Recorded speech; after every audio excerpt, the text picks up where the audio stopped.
The school bus arrived at Maple Elementary at 7:42 a.m. on October 15, 2005, just as it had every weekday for the past 2 months. The yellow diesel engine coughed its familiar morning greeting while children spilled onto the sidewalk, their backpacks bouncing and lunchboxes rattling.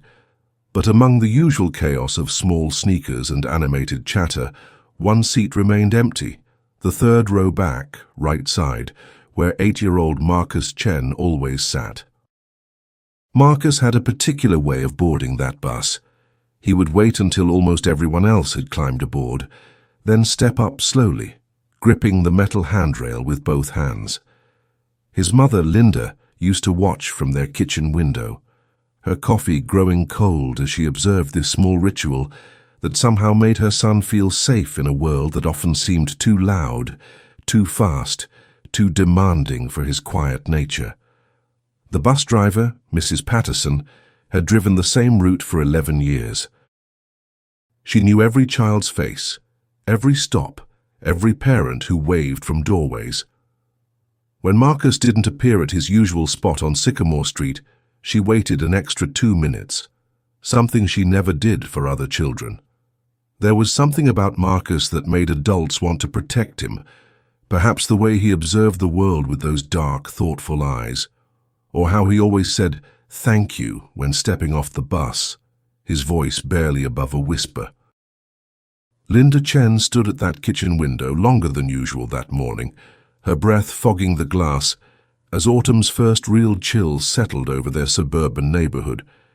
She had packed Marcus's lunch with extra care, a peanut butter sandwich cut into triangles, never squares, he had explained once, because triangles felt friendlier, apple slices in a small container, and a juice box with a bendy straw.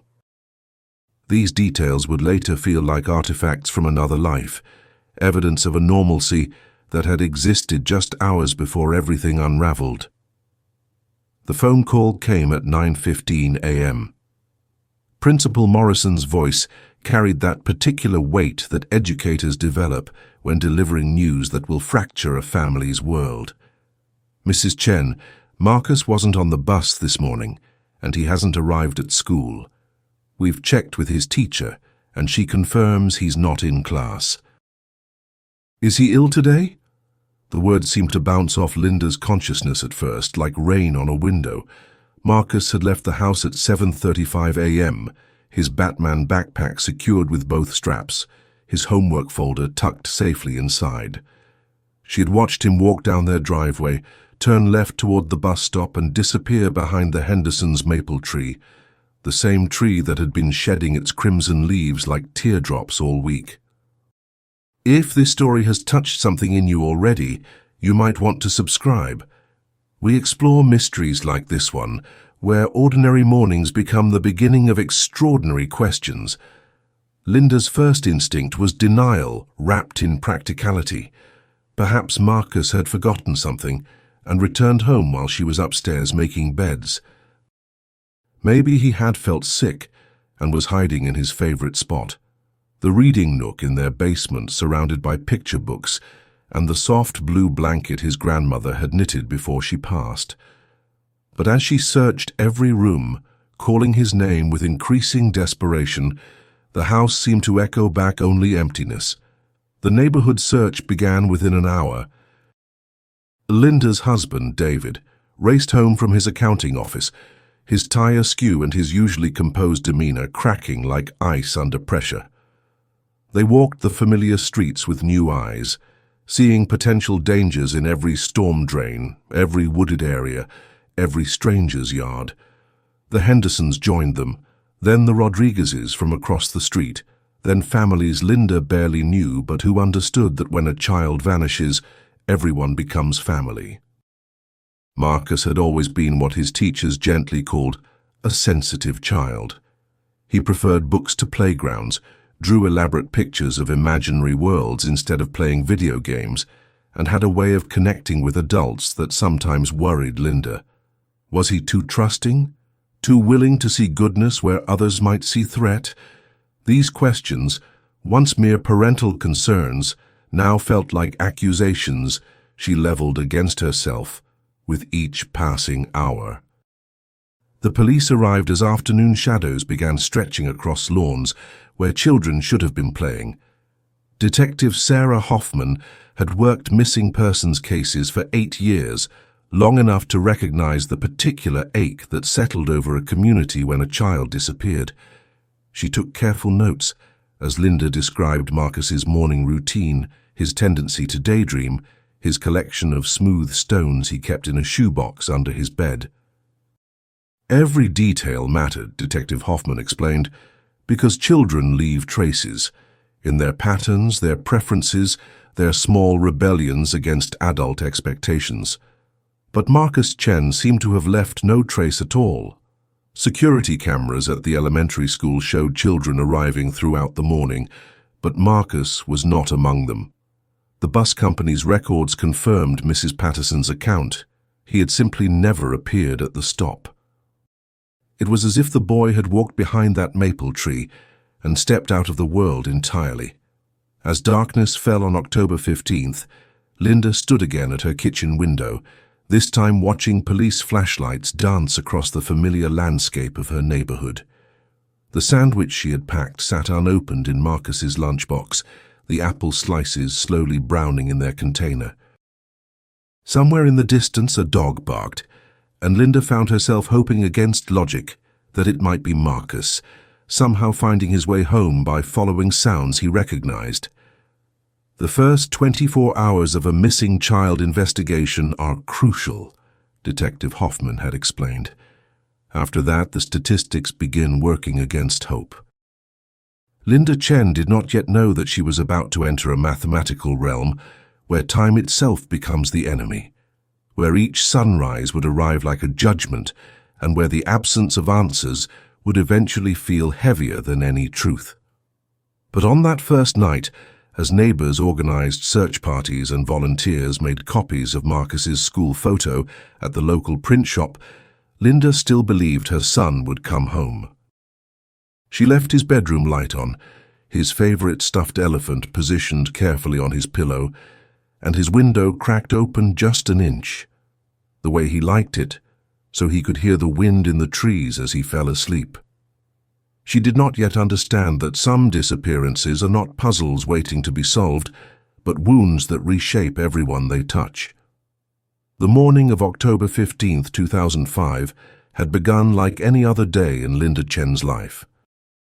By the time it ended, she lived in a different world entirely, one where hope and despair would dance together for years to come, where every phone call might bring salvation or devastation, and where a mother's love would be tested against the vast, indifferent silence of not knowing.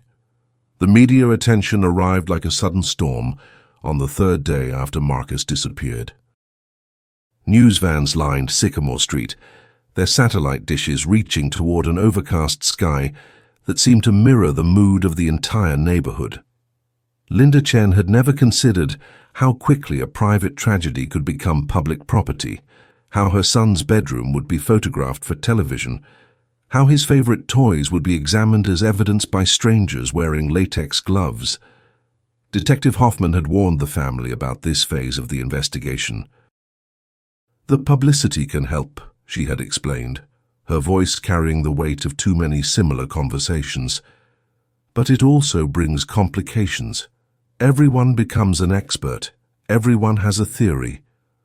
What she didn't mention was how the constant presence of cameras would transform grief into performance, making even genuine tears feel somehow artificial under the harsh glare of television lights.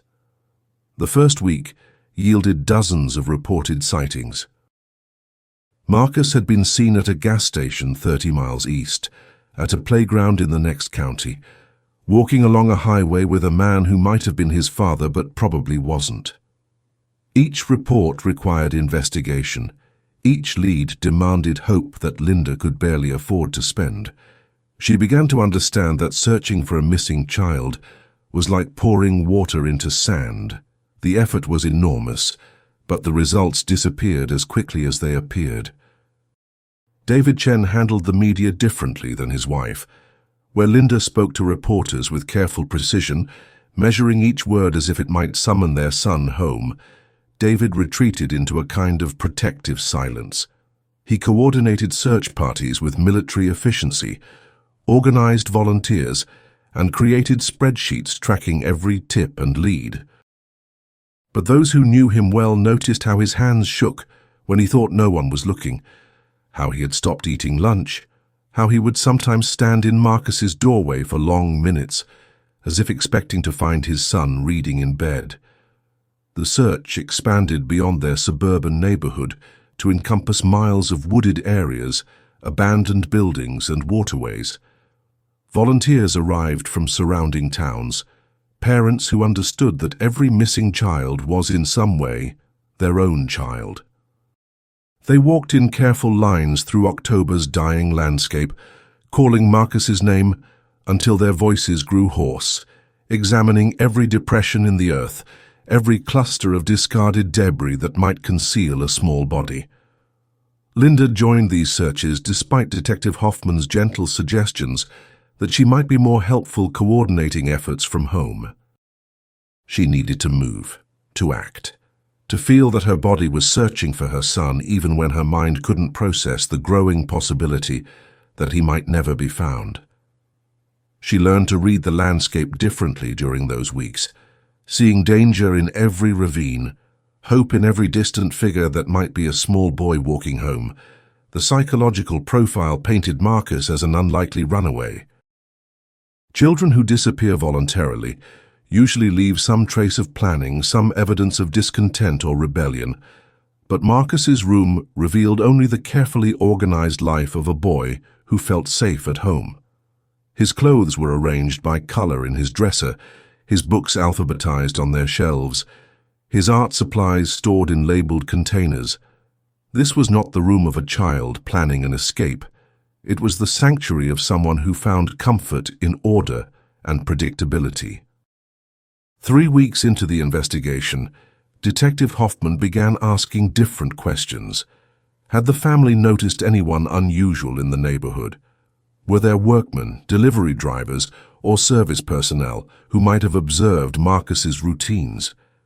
The questions carried an implication that Linda initially rejected, that someone had been watching her son, studying his habits, waiting for the right moment. The idea that Marcus's disappearance might have been planned by a stranger felt somehow worse than random tragedy. The dental records were taken during the 4th week, a routine procedure that felt anything but routine.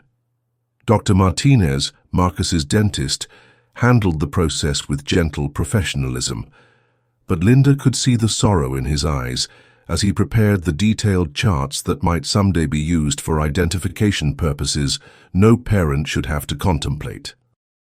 Marcus had been proud of his teeth, particularly the gap between his front incisors that gave his smile a distinctive, slightly mischievous quality. As autumn became winter, the search efforts gradually diminished. Volunteers returned to their own lives, news crews moved on to fresher tragedies, and the Chen family found themselves alone with their questions and fears. The house felt simultaneously empty and crowded, empty of Marcus's presence, but crowded with the weight of his absence. Linda kept his laundry basket filled with clean clothes, changed his sheets weekly, and maintained his room as if he might return from an extended sleepover at any moment. The marriage began showing stress fractures during those dark winter months. David wanted to consider practical matters, insurance claims, legal declarations, the possibility of accepting that Marcus might never come home. Linda refused to engage with such conversations. To her, practical thinking felt like betrayal, like abandoning hope when hope might be all that was keeping their son alive somewhere in the world. Support groups became Linda's lifeline during this period. Meeting other parents of missing children provided a strange comfort, the relief of being understood without having to explain the particular agony of not knowing. These were people who understood how holidays became obstacles to navigate, how the sound of children playing could trigger sudden, overwhelming grief, how hope and despair could coexist in the same heart. sometimes in the same moment. Detective Hoffman visited monthly, then quarterly, then only when new leads emerged. The file on Marcus Chen grew thicker, but not more conclusive. Age progression photos were created showing how he might look at 9, 10, 11 years old. These images haunted Linda's dreams, versions of her son aging without her, growing up in circumstances she could not imagine, perhaps forgetting the sound of her voice or the way she used to read him bedtime stories. The second anniversary of Marcus's disappearance passed with a small memorial service at their church. Linda spoke about keeping faith, about believing that love could transcend any distance, any circumstance. But privately, she was beginning to understand that missing someone could become a way of life, not just a temporary state of loss, but a permanent condition that reshaped everything around it. The investigation never officially closed, but it entered what Detective Hoffman called maintenance mode. Periodic reviews of cold case files, occasional tips that led nowhere, the gradual accumulation of years without answers. Marcus Chen became a statistic, a name in databases, a photo on websites dedicated to missing children. But for Linda and David, he remained their son, present in his absence, real in his disappearance, alive in their refusal to let him go. By the third anniversary, they had learned to live with questions that had no answers, to function despite carrying a grief that never quite healed. The search had consumed everything for a while, their energy, their marriage, their capacity to imagine a future. Now they were learning to carry their loss more quietly, to honor Marcus's memory while slowly, carefully, rebuilding lives that would always be shaped by the morning he walked behind a maple tree and vanished from the world. The years after Marcus disappeared moved differently than normal time. Linda Chen discovered that grief had its own calendar, not measured in months or seasons, but in the accumulation of small absences that built like sediment in her daily life. Every back-to-school shopping trip that didn't include small sneakers, every parent-teacher conference that would never happen, every birthday cake she didn't bake, growing smaller in her memory until she could barely remember the recipe for his favorite chocolate frosting. By 2008, 3 years after Marcus vanished, the Chen family had developed new routines built around the permanent gap in their lives. David had returned to work with a kind of determined normalcy, throwing himself into tax season and quarterly reports, as if mathematics might provide the certainty that life had stolen from them. But Linda noticed how he avoided the grocery store aisles with children's cereal, how he would sometimes pause outside Marcus's room as if listening for a sound that never came. The house itself seemed to be aging around Marcus's absence. His bedroom remained largely unchanged. Detective Hoffman had suggested this, explaining that familiar environments could provide comfort if Marcus ever returned, confused or traumatized, needing the anchor of recognizable space. But as months turned to years, the room began to feel less like a sanctuary and more like a shrine, preserved but somehow lifeless, like a museum exhibit dedicated to a childhood that had been interrupted mid-sentence. Linda had tried returning to her job as a library assistant 2 years after Marcus disappeared, thinking that the quiet routine of organizing books and helping patrons might provide healing structure. But she found herself studying every child who entered the building, searching their faces for features that might have belonged to her son. A boy Marcus's age would approach the picture book section, and Linda's heart would perform small acrobatics of hope and disappointment. She eventually requested a transfer to the reference department, where she could focus on helping adults research genealogy and local history, searches for information that had clear answers, unlike the search that consumed her personal life. Detective Hoffman still called occasionally, usually when new technology became available for analyzing old evidence, or when other missing person cases yielded information that might connect to Marcus's disappearance. These calls had become bittersweet events. Linda simultaneously craved and dreaded them. Each conversation carried the possibility of breakthrough, or the confirmation that another lead had proven fruitless.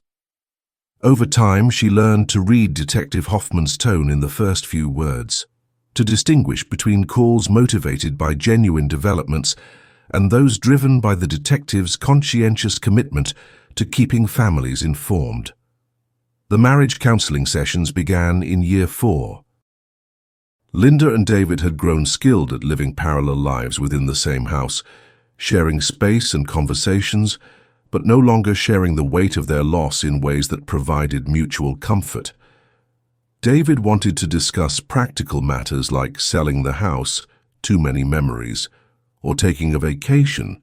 They hadn't left town since Marcus disappeared, afraid they might miss something crucial. Linda couldn't understand how he could contemplate such changes when their son might still need to find them exactly where he had left them. Dr. Rebecca Walsh, their counselor, specialized in families affected by traumatic loss. She helped them understand that grief was not a problem to be solved, but a condition to be managed, like a chronic illness that required ongoing attention without promising complete recovery. She explained how missing someone could become an identity, how the search for answers could replace the person being searched for if families weren't careful to maintain boundaries between mourning and living. "You're not betraying Marcus by experiencing joy," Dr. Walsh told them during one particularly difficult session. "You're not abandoning him by making plans that don't center on his return. Love doesn't require perpetual suffering to prove its authenticity." These words made logical sense, but Linda found them nearly impossible to internalize. How could she laugh at a movie when her son might be suffering somewhere? How could she enjoy a meal when she didn't know if Marcus was hungry?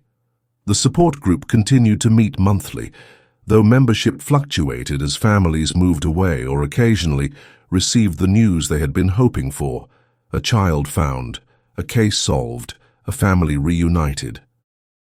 Linda had become one of the veteran members, someone newer parents looked to for guidance on navigating the early stages of loss.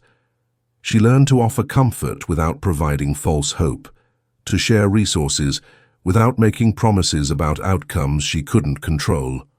One evening in late 2009, Linda found herself reorganizing Marcus's closet, a task she performed twice yearly with meticulous care. She held up a superhero T-shirt he had loved, now several sizes too small for the boy he would have become. For the first time since his disappearance, she allowed herself to imagine Marcus at 11 years old. Taller, his voice perhaps beginning to change, his interests evolving beyond picture books and action figures.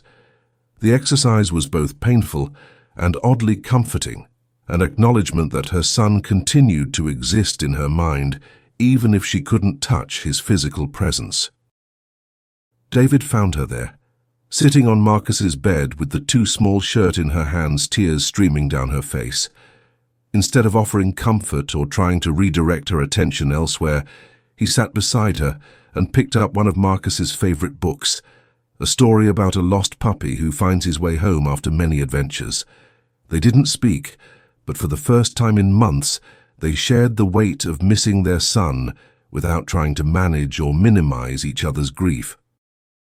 The age progression photos arrived that winter, updated images showing how Marcus might appear at age 12. Linda studied these computer-generated faces, searching for traces of the boy she remembered in features that looked simultaneously familiar and foreign. Would his smile still carry that gap-toothed mischief? Would he still prefer his hair slightly longer than other boys, the way it fell across his forehead when he was concentrating on a drawing? The photos were scientific tools designed to aid identification, but Linda experienced them as complicated gifts, glimpses of a son she might never see again, aging in parallel to her own accumulating years of waiting. As 2010 approached, Marking 5 years since Marcus's disappearance, Linda realized she had learned to carry her love for her son differently. It no longer felt like an open wound requiring constant attention, but more like a careful flame she tended privately, protecting it from winds that might extinguish hope, while not allowing it to consume everything else in her life. She was learning slowly and painfully that loving someone who was absent required different skills than loving someone who was present, that missing Marcus could coexist with other experiences, other relationships, other forms of meaning. The investigation file remained active but quiet, a thick folder in Detective Hoffman's office that was reviewed periodically but rarely updated with significant new information. Marcus's case had become part of the landscape of unsolved mysteries that every law enforcement agency carries. Names and faces that represent families still waiting, questions that remain unanswered, hopes that refuse to die completely despite the statistical improbability of resolution. But Linda Chen had stopped counting days since Marcus disappeared. Instead, she had learned to count small moments of peace, brief intervals of joy that didn't feel like betrayal, and the gradual accumulation of a different kind of life. One that honored her missing son by refusing to be destroyed by his absence. One that kept space for his return while making room for the woman she was becoming in the aftermath of losing him. By 2012, 7 years after Marcus Chen disappeared, the missing child posters had faded from community bulletin boards, replaced by more recent tragedies and immediate concerns. The reward fund, once swollen with donations from strangers, moved by a mother's televised pleas, had dwindled to a few $1,000s. Enough to maintain the website Linda updated religiously, but insufficient to fund the private investigators she had consulted during the desperate early years. Linda had developed a new relationship with Hope during this period, treating it less like a constant companion and more like a visitor she welcomed carefully.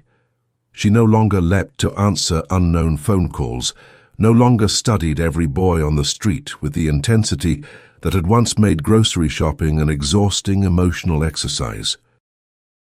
This wasn't resignation exactly, but rather a kind of practical wisdom, born from years of learning to distinguish between reasonable possibilities and the cruel mathematics of false hope.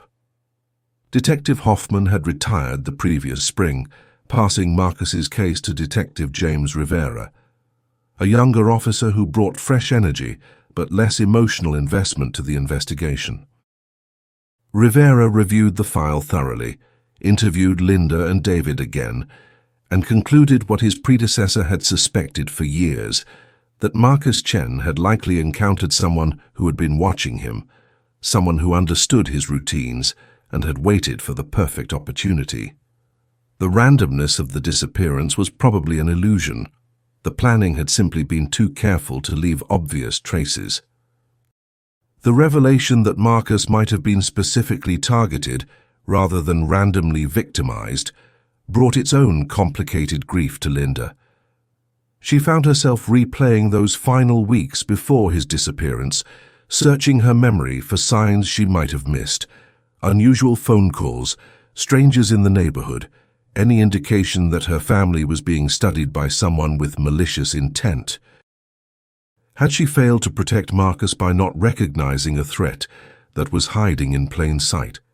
David had begun dating someone new, a development that Linda discovered not through confession, but by noticing small changes in his routine. Arriving home later on certain evenings, taking phone calls in private, caring about his appearance in ways he hadn't since Marcus disappeared. Linda felt no jealousy about this development, which surprised her. Instead, she experienced something closer to relief, that David was finding ways to construct meaning beyond their shared loss. The marriage had been dissolving slowly for years, held together primarily by their mutual commitment to being available if Marcus ever needed them. The divorce proceedings began in early 2013, handled with the careful courtesy of two people who had loved each other deeply, but could no longer find ways to comfort each other's grief. They sold the house on Sycamore Street, not because David had wanted to for years, but because Linda finally understood that preserving Marcus's physical space hadn't preserved his presence. She kept his belongings carefully packed, ready to be unpacked again wherever she might settle, but she released the idea that staying in the same place would somehow make it easier for her son to find his way home. Linda moved into a small apartment across town, close enough to maintain connections with friends and support groups, but far enough to begin the complicated process of reimagining her life. The new space was deliberately chosen to be unlike the family home, modern instead of traditional, bright instead of cozy, with clean lines that didn't invite the accumulation of memory-laden objects. Marcus's room was recreated in the spare bedroom, but scaled down, more like a careful memorial than a preserved shrine. The new apartment building was populated primarily by young professionals and retirees, people whose lives were either just beginning or had already survived their major traumas. Linda found comfort in the anonymity this provided. Her neighbors knew her as the quiet woman in 4B who worked at the library and kept her curtains drawn, not as the mother whose son had vanished 8 years earlier. She could grocery shop without encountering the sympathetic glances of people who remembered when her face was on television, pleading for Marcus's safe return. Work became Linda's anchor during this period of transition. She had developed expertise in genealogical research, helping people trace family histories and locate missing relatives. The irony wasn't lost on her that she had become skilled at finding other people's lost family members while remaining unable to locate her own son. But the work provided satisfaction. She could help others answer questions that had clear solutions, provide closure that genealogical mysteries, unlike criminal ones, usually offered. Walsh continued to see Linda monthly, though their sessions had evolved from crisis counseling to something more like life coaching for someone learning to function while carrying permanent loss.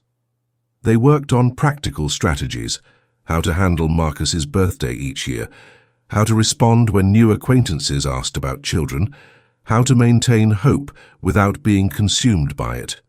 Dr. Walsh taught Linda that healing didn't require forgetting or moving on, but rather learning to carry grief in ways that allowed for other experiences to coexist alongside it. "You're not the same person you were before Marcus disappeared," Dr. Walsh observed during one session. "But you're not a permanently broken version of that person either. You're someone new, shaped by loss, but not defined entirely by it. That's not betrayal, that's survival." The 8th anniversary of Marcus's disappearance, October 15, 2013, passed quietly. Linda took the day off work and drove to the beach, something she had never done alone before Marcus vanished. She walked along the shoreline for hours, thinking about how the ocean was constantly in motion, but always essentially the same. Changeable, but permanent. Powerful, but peaceful. She realized this was how she had learned to love Marcus in his absence. Her feelings for him were constant like the ocean, but their daily expression shifted like waves, sometimes overwhelming, sometimes gentle, but always present. That evening, Linda called David, something she rarely did anymore. They talked for nearly an hour, sharing memories of Marcus that they hadn't discussed in years. Funny things he had said, peculiar habits that had seemed annoying at the time but now felt precious, dreams they had harbored for his future that would never be realized in the ways they had imagined. The conversation wasn't painful in the way such discussions had been during the early years.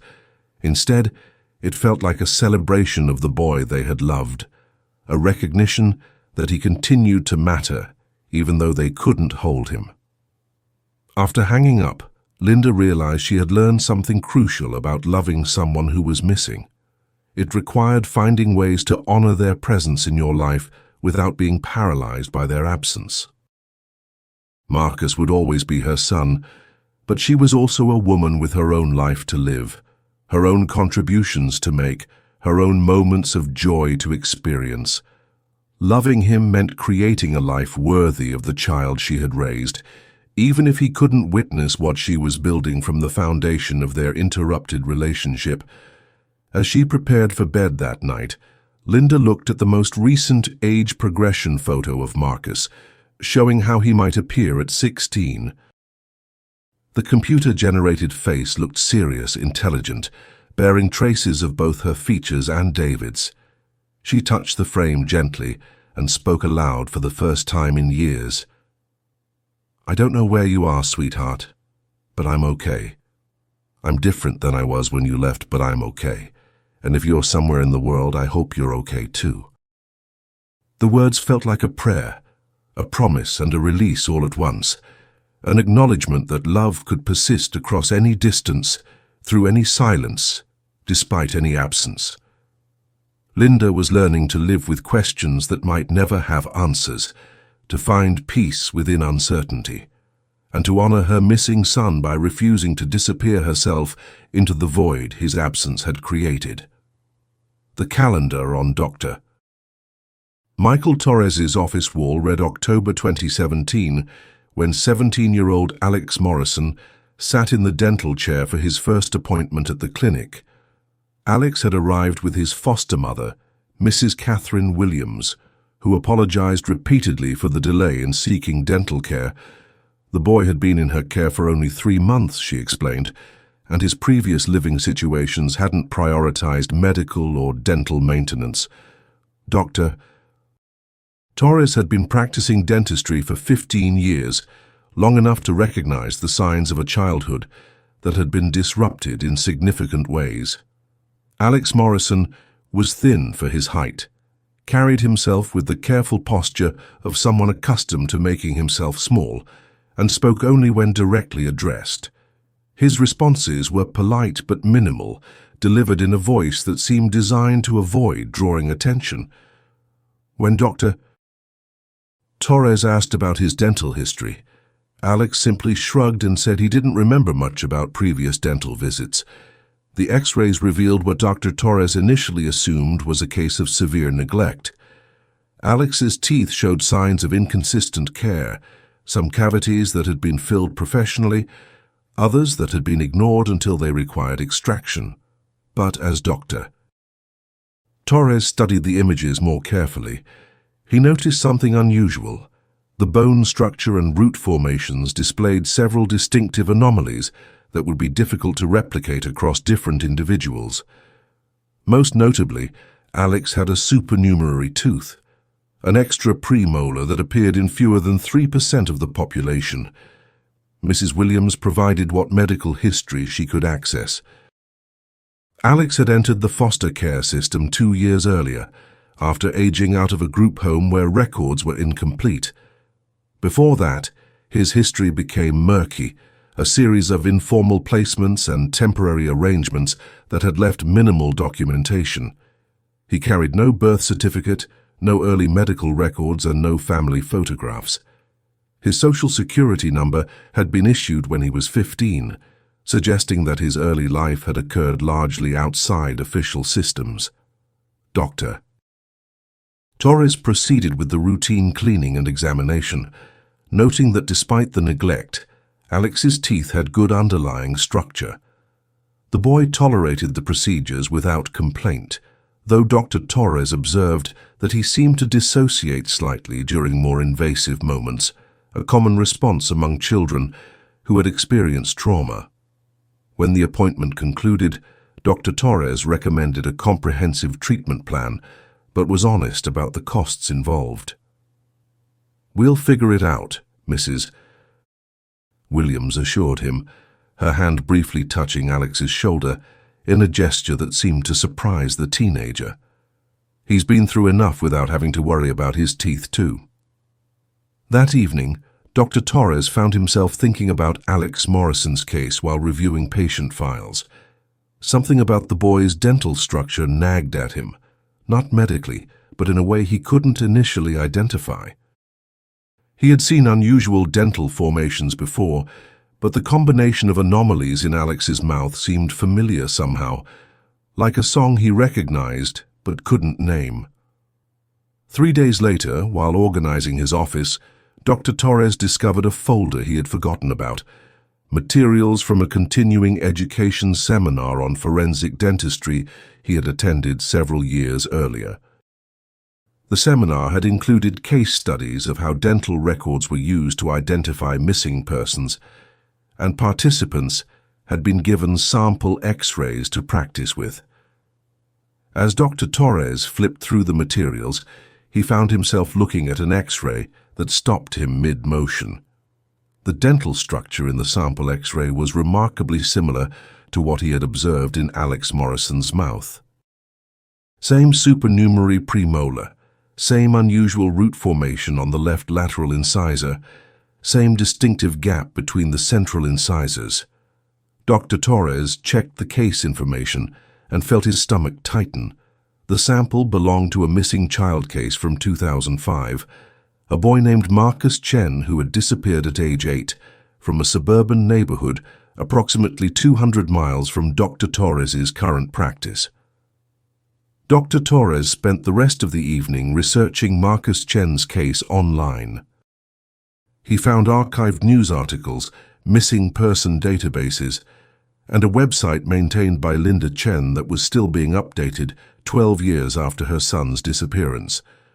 The age progression photos showed a boy who might look like Alex Morrison, though it was difficult to be certain given how computer-generated images could never capture the subtle details that made each face unique.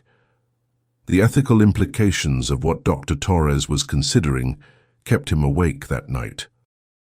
If Alex Morrison was actually Marcus Chen, then the boy had been living under a different identity for years, possibly without knowing his true origins.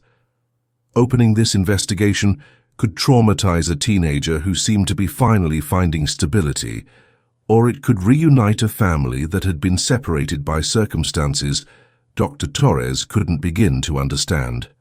The next morning, Dr. Torres called Detective Rivera, who had been assigned to Marcus Chen's case after Detective Hoffman's retirement. Rivera listened carefully to Dr. Torres's description of the dental similarities and agreed to review the original records for comparison. However, he cautioned that many factors could explain the resemblance. Dental anomalies weren't unique to single individuals, and the desire to solve a long-standing case could sometimes lead to seeing connections that didn't actually exist. But, Rivera added after a thoughtful pause, it's worth investigating. If there's even a small chance this boy is Marcus Chen, we owe it to his family to find out. Can you arrange for additional X-rays under some pretext? We'll need more recent images for a proper comparison. Dr. Torres scheduled Alex for a follow-up appointment, citing the need for additional images to plan the proposed treatment. Alex arrived alone this time. Mrs. Williams had been called into work and seemed more relaxed without his foster mother's anxious presence. During the appointment, Dr. Torres found himself studying the boy's facial features more carefully, looking for traces of the 8-year-old Marcus Chen in the 17-year-old sitting in his chair. "Alex," Dr. Torres said carefully while preparing the X-ray equipment, "do you remember anything about your early childhood before you entered the system?" Alex was quiet for a long moment, his dark eyes focused on something beyond the ceiling tiles. "Sometimes I have dreams," he said finally, "about a woman who used to read to me, and a house with a tree in the front yard. But I don't know if they're real memories or just things I've imagined." Dr. Torres felt his heart rate increase, remembering the news articles that had described Linda Chen reading bedtime stories to Marcus and the maple tree in their front yard that had been mentioned in several witness statements. "What did the woman in your dreams look like?" "Small, Asian. She had long black hair and she always smelled like vanilla." Alex paused, then looked directly at Dr. Torres. "Why are you asking? Is something wrong?" Dr. Torres faced a critical decision in that moment. He could provide a generic response and continue the investigation quietly, or he could begin the delicate process of helping Alex understand that his entire identity might be built on foundations that weren't solid. Looking into the boy's thoughtful, intelligent eyes that reminded him strongly of the child in Marcus Chen's missing person photos, Dr. Torres chose honesty. "Alex, I think there's a possibility that you might not be who you think you are. Your dental records match those of a boy who disappeared 12 years ago. I don't want to upset you, but I think we need to explore this further." Alex Morrison sat very still for several minutes, processing information that could rewrite everything he understood about himself. When he finally spoke, his voice was steady but thoughtful. "You mean I might have a real family somewhere? People who are still looking for me?" "It's possible," Dr. Torres said gently. "Would you be willing to work with the police to find out for certain?" Alex nodded slowly, then asked the question that would haunt Dr. Wu. Torres for weeks afterward.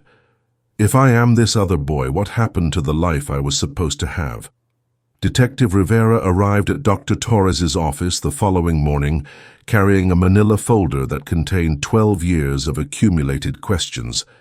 Inside were the original dental records of Marcus Chen, taken just 1 month before his disappearance, along with detailed photographs and measurements that had been meticulously documented by Dr. Martinez, the family's pediatric dentist. Rivera spread the materials across Dr. Torres's desk, like pieces of a puzzle that might finally reveal their proper arrangement. The comparison was remarkable. Not only did Alex Morrison's dental structure match Marcus Chen's in the distinctive anomalies Dr. Torres had initially noticed, but smaller details aligned as well.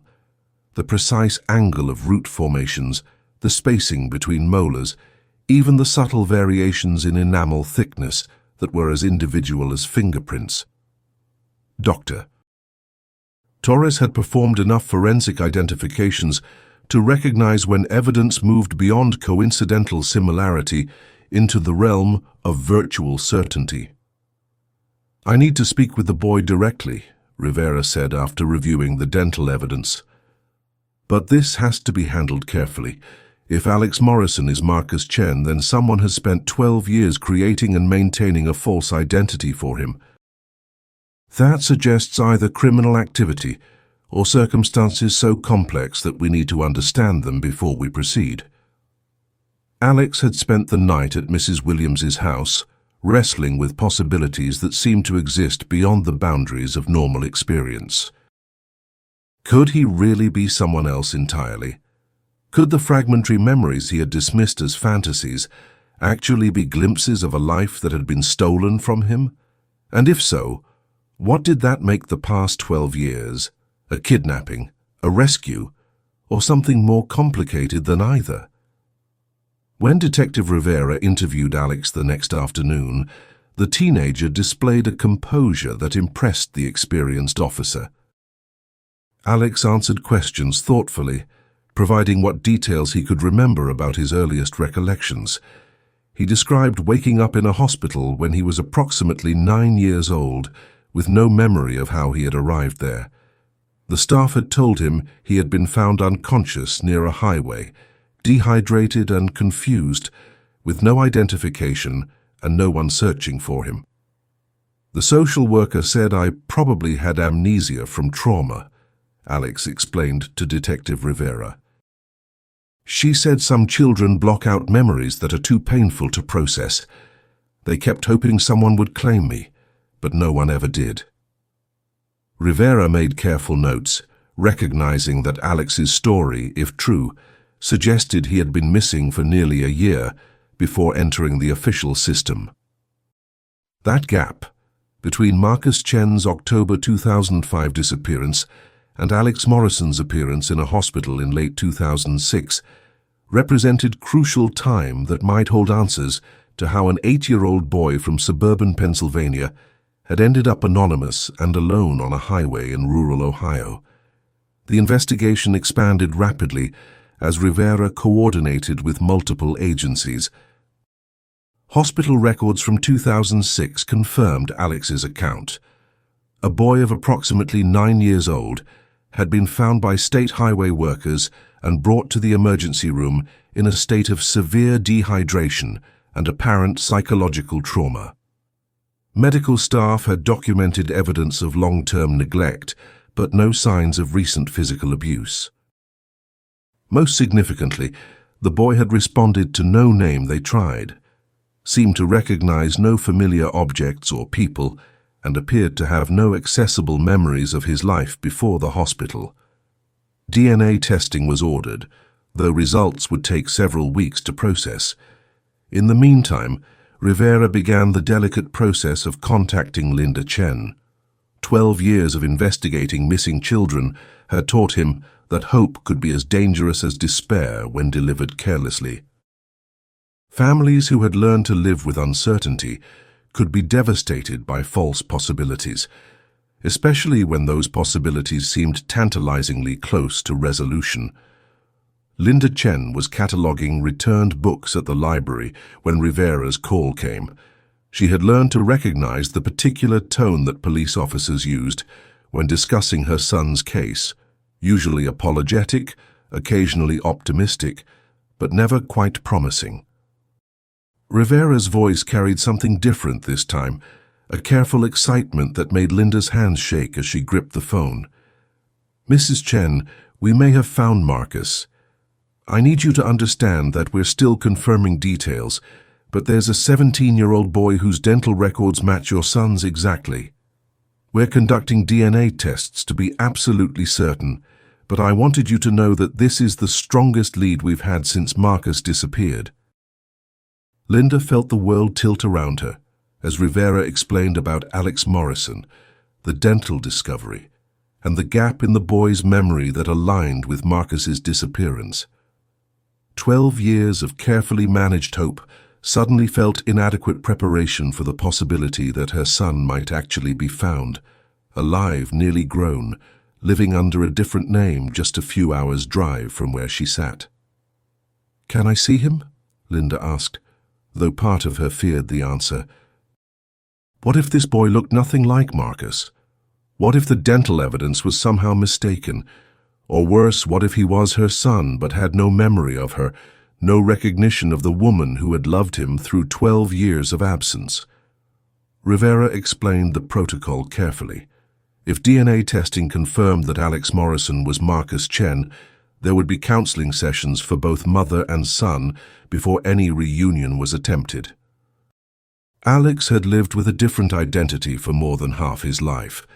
Learning that everything he thought he knew about himself was constructed from fragments and assumptions would require professional support to process safely. David Chen received his own call that evening, the first time he had spoken with police about Marcus's case in over 2 years. The conversation was awkward.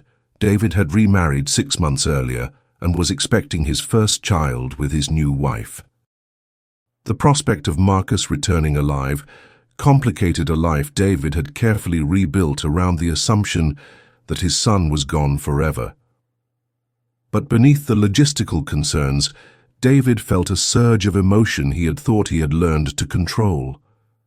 The desperate, fierce love of a father who had never stopped hoping his child might come home. Alex Morrison spent the days waiting for DNA results in a state of suspended animation. Mrs. Williams had been informed about the investigation and was struggling with her own complex emotions, joy that Alex might be reunited with his biological family, but also grief at the prospect of losing a boy she had grown to love during their brief time together. She had seen enough children come and go from the foster system to understand that families were sometimes created by choice rather than biology, but she also recognized that Alex deserved to know who he really was. "What if I don't remember them?" Alex asked Mrs. Williams one evening as they sat in her small kitchen. "What if they remember me as someone I can't be anymore?" Mrs. Williams considered the question carefully. She had worked with foster children for 15 years and had learned that identity was more fragile and more resilient than most people imagined. "Then you'll figure it out together," she said finally. "Love doesn't require you to be the same person you were when you left. It just requires you to be willing to discover who you are now." The DNA results arrived on a Thursday morning in early November. Detective Rivera opened the envelope in his office, though he already knew what it would contain. The dental evidence had been too conclusive for any other outcome. The laboratory confirmed with 99.97% certainty that Alex Morrison and Marcus Chen were the same person. Rivera called Linda Chen first, then David, then Dr. Torres, and finally Mrs. Williams. Each conversation carried the weight of transformation. For Linda, 12 years of questions were about to be replaced by entirely new uncertainties. For David, a carefully constructed new life was about to be complicated by the return of his missing son. For Alex, everything he thought he knew about himself was about to be rewritten. But perhaps most significantly, Marcus Chen, who had been 8 years old when he disappeared, and had become 17-year-old Alex Morrison through circumstances still not fully understood, was about to learn that someone had been looking for him every single day for 12 years. That somewhere in the world a woman still kept his favorite book by her bedside, and a man still saw his face in the dreams that visited him between sleep and waking. The boy who had vanished on a October morning in 2005, walking behind a maple tree toward a school bus that would never carry him to class, was about to discover that love could survive any absence, bridge any gap, and welcome home even someone who had forgotten he was ever lost. The first meeting between Linda Chen and the boy who might be her son was scheduled for a Tuesday afternoon in Dr. Sarah Kellerman's office, a neutral space designed to support families navigating impossible emotional terrain. Dr. Kellerman specialized in reunification counseling, helping separated families reconnect across gaps created by trauma, time, or circumstances beyond their control. She had prepared Linda for this moment during 3 intensive sessions, explaining that Alex Morrison, regardless of his true identity, was no longer the 8-year-old boy who had disappeared, but a nearly adult young man, shaped by experiences his mother could never fully understand. Linda arrived 30 minutes early, carrying a small photo album she had assembled during the sleepless nights since receiving Detective Rivera's call. The album contained pictures of Marcus at various ages, family vacations, birthday parties, ordinary moments that had seemed unremarkable when they were happening, but had become precious artifacts during the years of his absence. She had debated whether to bring Marcus's favorite stuffed elephant, the one that had waited on his pillow for 12 years, but ultimately decided against it. If this boy was her son, he had grown far beyond needing such comfort objects. If he wasn't, the gesture might seem desperately inappropriate. Alex Morrison, Linda found it difficult to think of him by any other name until she was certain, arrived with Mrs. Williams, who had offered to provide moral support during what everyone acknowledged would be a crucial encounter. Alex wore a button-down shirt and jeans that Mrs. Williams had helped him select, clothes that made him look older than his 17 years. His dark hair was neatly combed, and Linda noticed that he carried himself with careful precision, as if he had learned to take up exactly the amount of space he was allocated and no more. Dr. Kellerman facilitated the introduction with professional gentleness, explaining to both Linda and Alex that this meeting was about exploration rather than conclusion, an opportunity to begin understanding their potential connection without pressure to immediately embrace or reject it. The goal was simply to spend time together and see what felt familiar, what felt foreign, and what questions emerged from their interaction. Linda's first impression was that Alex looked simultaneously exactly like and nothing like the boy she remembered. His bone structure echoed Marcus's, particularly around the eyes and jawline, but 12 years had transformed a child's soft features into an angular young man's face. More significantly, Alex's expressions and mannerisms seemed foreign to her, a wariness that Marcus had never possessed, a careful way of observing before responding that suggested someone who had learned to read situations for potential danger. "I brought some pictures," Linda said softly, placing the photo album on the coffee table between them, "in case you'd like to see what Marcus looked like growing up. What you looked like, if you're him." Alex studied the photographs with intense concentration, occasionally asking questions about specific images. He seemed particularly drawn to a picture of 8-year-old Marcus building an elaborate sandcastle at the beach, his face lit with the kind of unself-conscious joy that Alex couldn't remember experiencing in his own life. In another photo, Marcus was reading in a tree, completely absorbed in a book, and Alex felt an unexpected sense of recognition, not of the specific moment, but of the feeling of losing himself in stories. "I still love reading," Alex said suddenly, the first spontaneous comment he had made during the session. "Sometimes I dream about reading in high places, trees or tall buildings or mountains. I never understood why." Linda felt tears threatening, but managed to keep her voice steady. "Marcus used to read everywhere, in trees, on the roof of our garden shed, once on top of the refrigerator when he was trying to escape his father's attempts to teach him baseball." They talked for nearly 2 hours, with Dr. Kellerman guiding the conversation carefully between shared memories and current realities. Alex described his life in foster care, not with self-pity, but with the matter-of-fact tone of someone who had learned to adapt to circumstances beyond his control. He had been placed in 7 different homes, attended 4 different high schools, and had developed the survival skills of someone who never expected to stay anywhere permanently. Linda shared carefully edited versions of the past 12 years, her divorce from David, her work at the library, the support groups that had helped her learn to live with uncertainty. She didn't mention the years of desperate searching, the private investigators, or the nights she had driven through neighborhoods looking for a boy who might have grown up beyond recognition. Those details belonged to her grief journey, not to this young man who was trying to understand his own story. What would you have done in her place? Let us know in the comments.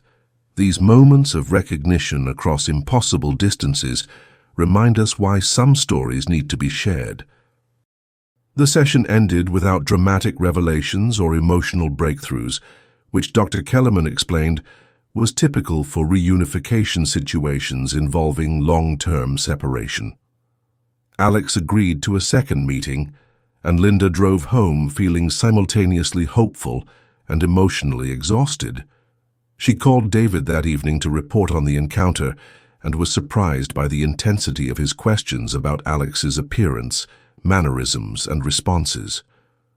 "Do you think it's really him?" David asked. Linda considered the question carefully. "I think it's a boy who could be our son, who has lived through things we can't imagine, and who deserves to learn who he is, regardless of whether that person turns out to be Marcus." The second session, held a week later, included David Chen, whose presence created new dynamics in the small office. Alex seemed more guarded with David than he had been with Linda, perhaps responding to the man's obvious emotional investment in the outcome of their meetings. David had brought his own collection of photographs, but also practical questions about Alex's education, his plans for the future, and his understanding of what reunion might mean in practical terms. "If you are Marcus," David said carefully, "you should know that discovering that doesn't obligate you to anything. You've built a life as Alex Morrison, and that person has value regardless of what came before. We're not expecting you to become someone you were 12 years ago." Alex appreciated the directness of David's approach and for the first time seemed to relax slightly. He talked about his plans to finish high school, his interest in studying library science, a detail that made Linda's heart skip, and his concerns about how identity revelation might affect his relationship with Mrs. Williams, who had provided the most stable home environment he could remember. Dr. Kellerman worked with all three of them to establish realistic expectations for their evolving relationship. Even if DNA evidence confirmed that Alex was Marcus, their connection would need to be rebuilt rather than resumed. Too much time had passed, and all of them had changed in fundamental ways that required acknowledgement and respect. 3 weeks into the counseling process, Alex began experiencing what Dr. Kellerman described as breakthrough moments, brief instances when something Linda or David said would trigger a flash of memory or recognition that felt too specific to be coincidental.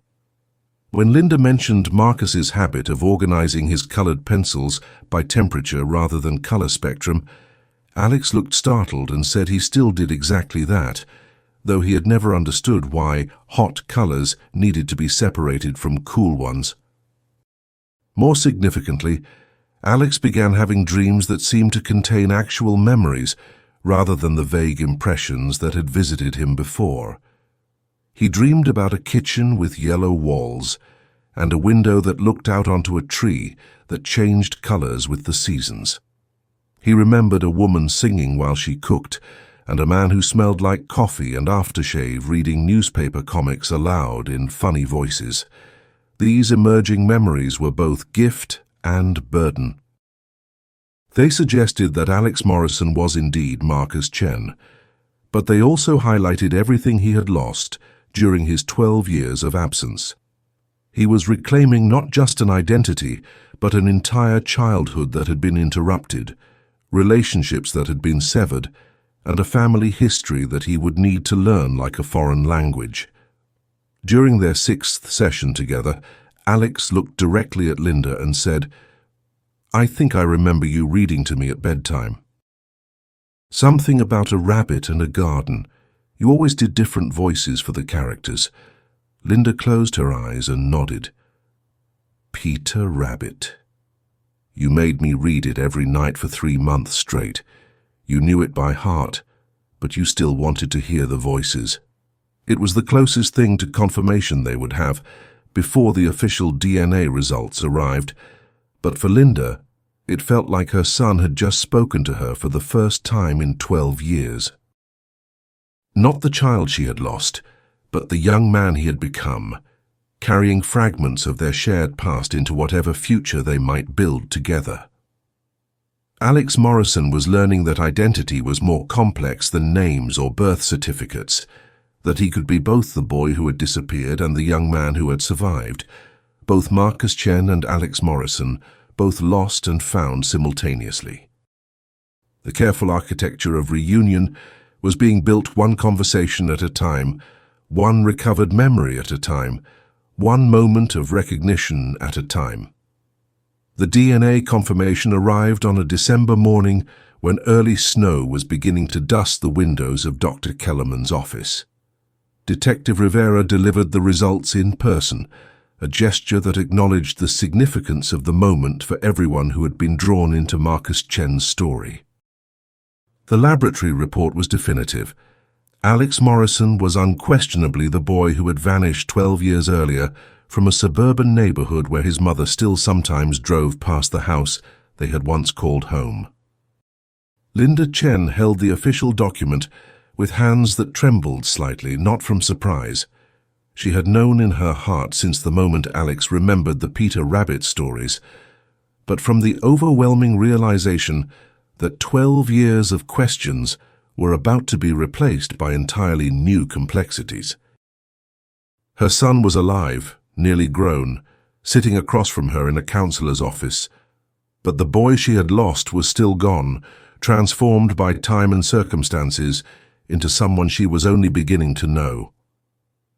Alex received the news with the quiet composure he had developed during years of adapting to situations beyond his control.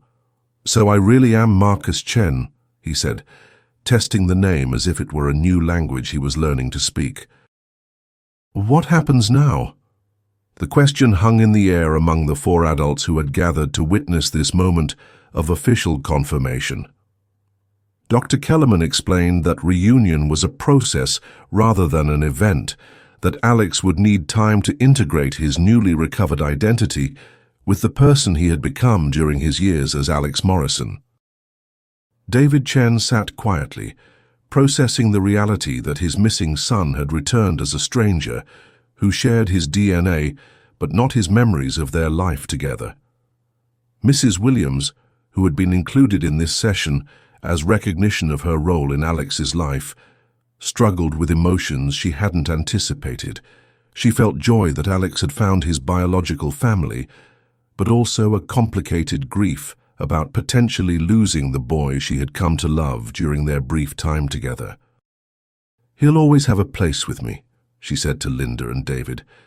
"Family isn't just about who you start with, it's also about who chooses to stay." The practical details of Alex's transition back to his legal identity required careful coordination among multiple agencies. His social security number would need to be corrected, his educational records transferred to reflect his true name, and his legal status as a foster child officially terminated. But these administrative changes were simple compared to the emotional work of helping Alex understand how he had lived 12 years under a false identity. Detective Rivera had been investigating that mystery while the DNA testing proceeded. The trail led back to the hospital where 9-year-old Alex had been found, and to a social worker named Jennifer Mitchell, who had handled his case with unusual discretion.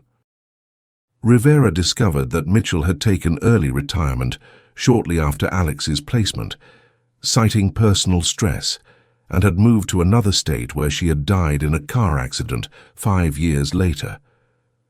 Mitchell's personal files, retrieved from her estate, revealed a story more complex than anyone had imagined. She had indeed found a confused, traumatized boy beside a highway, but her investigation had uncovered evidence that he had been held by someone who had cared for him physically while keeping him isolated from any normal social contact. The boy remembered no specific details about his captivity, but medical evidence suggested he had been fed regularly, given basic education, and protected from physical harm.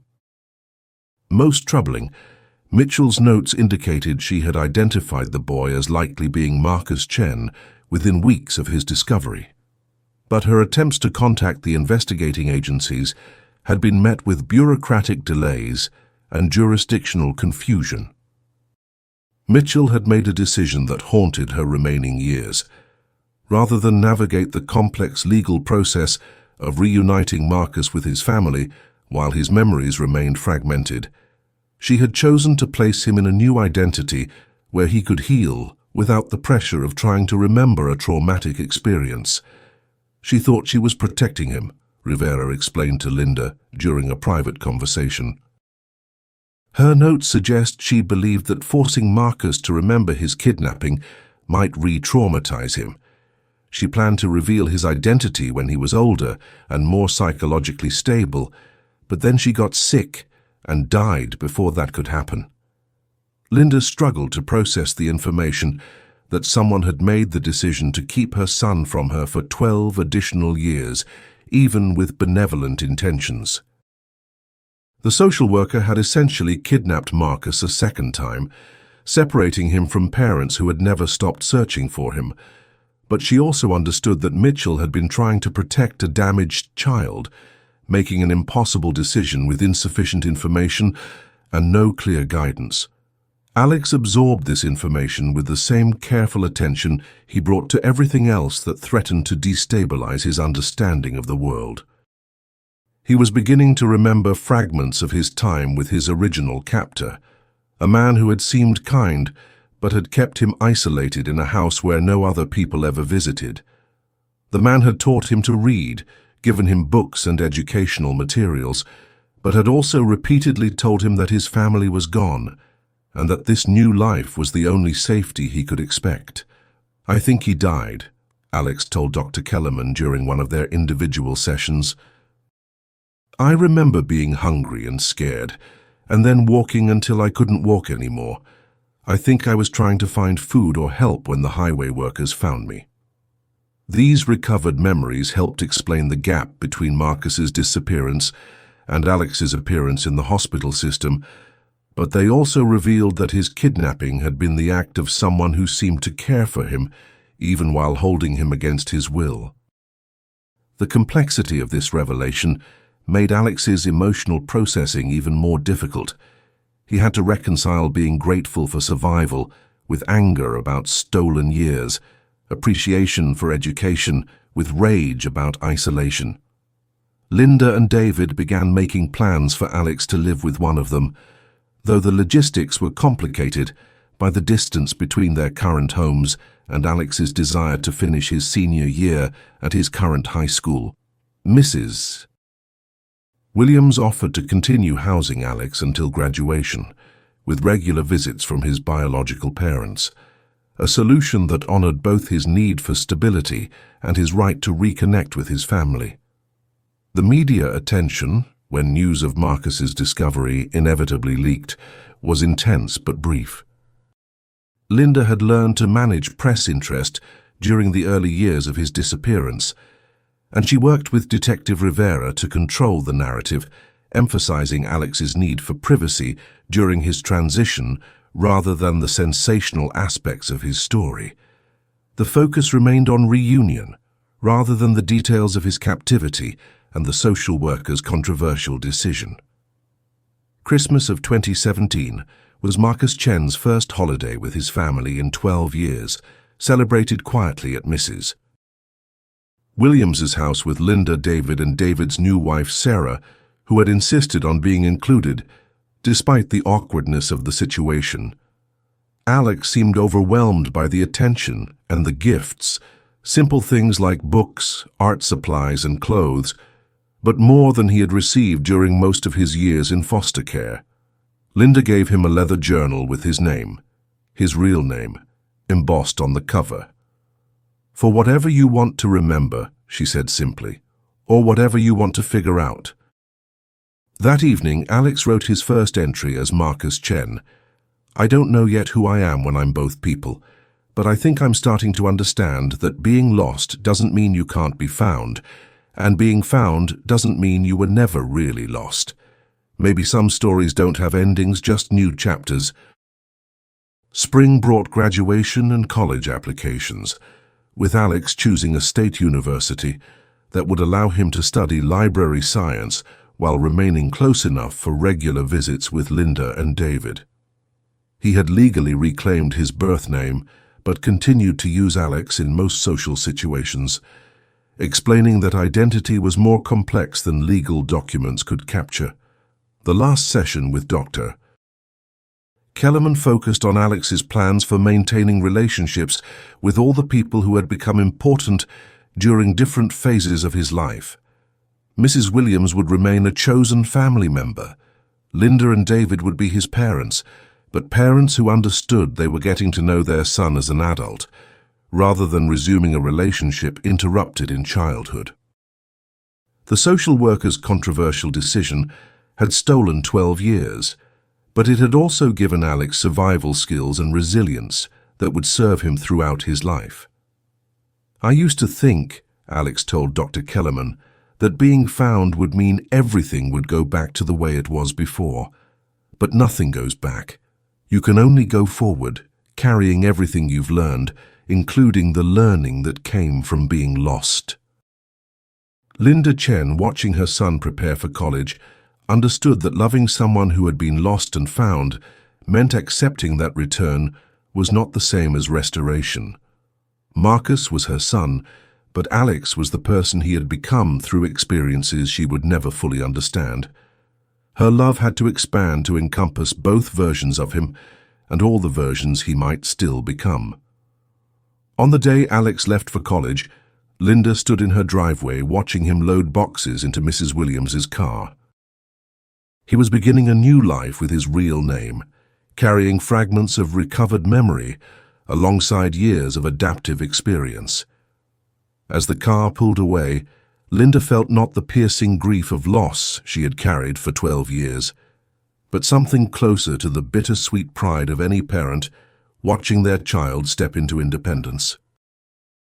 The boy who had vanished in 2005 had been found, but more importantly, the young man who had emerged from that experience was ready to discover who he might become when he was no longer defined by what had been lost or stolen from him. Some mysteries end with answers. Others end with the understanding that love persists through any transformation, any absence, any return, that family can be broken and rebuilt, lost and found, changed and still recognizable in its essential commitment to seeing each other through whatever comes next. Marcus Chen was going to college as Alex Morrison, carrying both names like dual citizenship in the country of his own identity. Behind him, a mother who had never stopped looking finally knew where he was going. Ahead of him, questions waited that only he could answer, about who he would choose to be when the past was acknowledged but no longer defining, when being found meant the freedom to decide what kind of found person he wanted to become.